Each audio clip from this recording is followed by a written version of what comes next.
ശ്രുതിയുമായി അടുപ്പം, ധനുഷും ഐശ്വര്യയും വേർപിരിയുന്നു. സിനിമാക്കാരുടെ വിവാഹവും വിവാഹമോചനവും ഇപ്പോൾ അത്ര വലിയ കാര്യമൊന്നുമല്ല.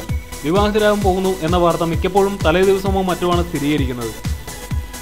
എന്നാൽ വിവാഹമോചിതരാകുന്നു എന്ന വാർത്ത ഒരു വർഷം മുമ്പെങ്കിലും ഗോസിപ്പ് വീരന്മാരുടെ കയ്യിൽ കിട്ടിക്കാണും. അങ്ങനെ ഒരു വാർത്ത കോളിവുഡ് പാപ്പരാസികൾക്കും കിട്ടി. ധനുഷും രജനീകാന്തിന്റെ മകൾ ഐശ്വര്യയും തമ്മിലുള്ള വിവാഹ ജീവിതം അത്ര സുഖകരമല്ലത്രേ. ഇരുവർക്കുമിടയിൽ അല്ലറ പ്രശ്നങ്ങളുണ്ടെന്നും വിവാഹമോചനത്തിന് ഒരുങ്ങുന്നു എന്നുമാണ് കോടമ്പാക്കത്ത് കേൾക്കുന്ന വിശേഷങ്ങൾ. ഉലകനായകൻ കമലഹാസന്റെ മകൾ ശ്രുതിഹാസനുമായുള്ള ധനുഷിന്റെ ബന്ധമാണ് ഈ ദാമ്പത്യത്തിന്റെ പാരയെന്നും അറിയുന്നു. സിനിമയിലെ തിരക്കുകൾ കാരണം തനിക്ക് നല്ലൊരു ഭർത്താവാകാൻ കഴിയുന്നില്ലെന്ന് അടുത്തിടെ ഒരു അഭിമുഖത്തിൽ ധനുഷ് പറഞ്ഞിരുന്നു. പോരാത്തതിന് ഐശ്വര്യയും ധനുഷും ഒരുമിച്ചല്ല ഇപ്പോൾ താമസിക്കുന്നത് എന്നതും പാപ്പരാസികൾ അറിഞ്ഞിരിക്കുന്നു. ഐശ്വര്യ സംവിധാനം ചെയ്യുന്ന ചിത്രത്തിൽ അഭിനയിക്കില്ലെന്നും അടുത്തിടെ ധനുഷ് പറഞ്ഞിരുന്നു. പ്രശ്നങ്ങൾ വഷളായപ്പോൾ രജനീകാന്ത് ഇടപെട്ട് രമ്യതയിൽ എത്തിച്ചെന്നും ചില തമിഴ് മാധ്യമങ്ങൾ പറയുന്നുണ്ട്. എന്തായാലും ഐശ്വര്യയ്ക്ക് ഇതൊരു മുന്നറിയിപ്പ് കൂടിയാണ്. ഐശ്വര്യയുടെ 3 എന്ന ചിത്രം വലിയ ഹിറ്റായിരുന്നു. ഭർത്താവിനൊപ്പം ശ്രുതിഹാസൻ എഴുകിച്ചേർന്ന് അഭിനയിക്കാൻ അവസരമൊരുക്കിയതും ഐശ്വര്യ തന്നെയല്ലേ എന്നാണ് ചിലരുടെ ചോദ്യം. ഓരോ പ്രധാന വാർത്തയും ഇന്ത്യ ക്ലിക്സിലൂടെ അറിയാൻ ഞങ്ങളുടെ ഫേസ്ബുക്കിലും ട്വിറ്ററിലും അംഗമാകും.